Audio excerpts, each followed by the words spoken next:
আওয়ামী লীগ পতনের পর জাতিকে পুনর্নির্মাণের সুযোগ কাজে লাগানো যায়নি বলে মন্তব্য করেছেন রাজনৈতিক দলের নেতারা। দুপুরে রাজধানীর সিরডাপ মিলনায়তনে আয়োজিত এক আলোচনায় তারা বলেন, নির্বাচনকে সামনে রেখে সাধারণ মানুষ এখন নিরাপত্তার শঙ্কায় ভুগছেন। গণতন্ত্র, সংখ্যালঘুদের অধিকার এবং নির্বাচনী অঙ্গীকার নিয়ে এই নাগরিক আলোচনায় নির্বাচনী ইশতেহার বাস্তবায়নে আইনি বাধ্যবাধকতার উপর জোর দিয়েছেন ঐকমত্য কমিশন সদস্য ডক্টর বদিউল আলম মজুমদার। ত্রয়োদশ জাতীয় সংসদ নির্বাচনকে সামনে রেখে অন্তর্ভুক্তিমূলক গণতন্ত্র ও সংখ্যালঘু অধিকার এবং নির্বাচনী অঙ্গীকার শীর্ষক এই নীতিগত আলোচনার আয়োজন করে centre for governance studies CGS.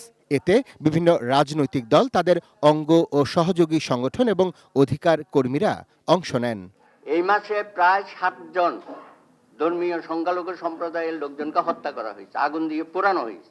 অনুষ্ঠানে প্রবীণ রাষ্ট্রবিজ্ঞানী ডক্টর রওনক জাহান বলেন, জাতীয় নির্বাচন ও গণভোটকে সামনে রেখে সংখ্যালঘুদের পাশাপাশি সর্বস্তরের মানুষই এখন নিরাপত্তাহীনতায় ভুগছেন। কোয়ালিটি সম্পন্ন আন্তর্জাতিক মানের still bar CSRM, committed for better still. Minority communities তো ঠিক বাদই দিলাম, সাধারণ মানুষের সঙ্গে যা কথা শুনে যেটা মেজর কনসার্ন দেখি সেটা হচ্ছে সবাই বলে আমরা নিরাপত্তা চাই, সিকিউরিটি চাই। এখন যেখানে কনসার্নটা হচ্ছে সিকিউরিটি, সেখানে রাইটস তো, এবং সবাই বলছে আমরা প্রোটেকশন চাই। প্রোটেকশন দেওয়াটা একটা চ্যারিটি হচ্ছে।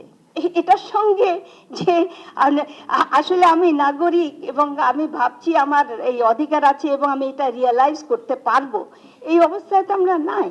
অনুষ্ঠানে রাজনৈতিক দলের প্রতিনিধিরা বলেন, আওয়ামী লীগের পতনের পর দলটির স্বচ্ছ বিচারের পরিবর্তে এক ধরনের স্থায়ী আতঙ্ক ঢুকেছে সাধারণের মনে। ফ্যাসিবাদী কাঠামো থেকে বেরিয়ে আসার জন্য জাতি যথেষ্ট সময় পায়নি বলেও মন্তব্য করেন তারা।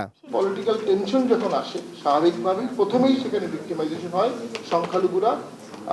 যেমন এখনো মনে হচ্ছে ভোট দিতে যেতে পারবে কিনা, অনেকেই বলবে আপনি তো বেঁচে আছেন, এটাই বেশি, আবার ভোট দেবেন।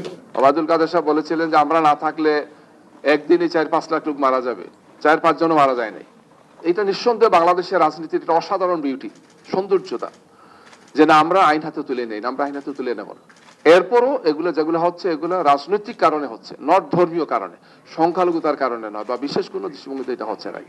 সিজিএস আয়োজিত এই নীতিগত আলোচনায় নির্বাচনী ব্যবস্থা সংস্কার কমিশনের প্রধান এবং ঐকমত্য কমিশনের সদস্য বদিউল আলম মজুমদার বলেন, আগামী নির্বাচনে রাজনৈতিক দলগুলোর ইশতেহার বাস্তবায়নে আইনি বাধ্যবাধকতা জরুরি।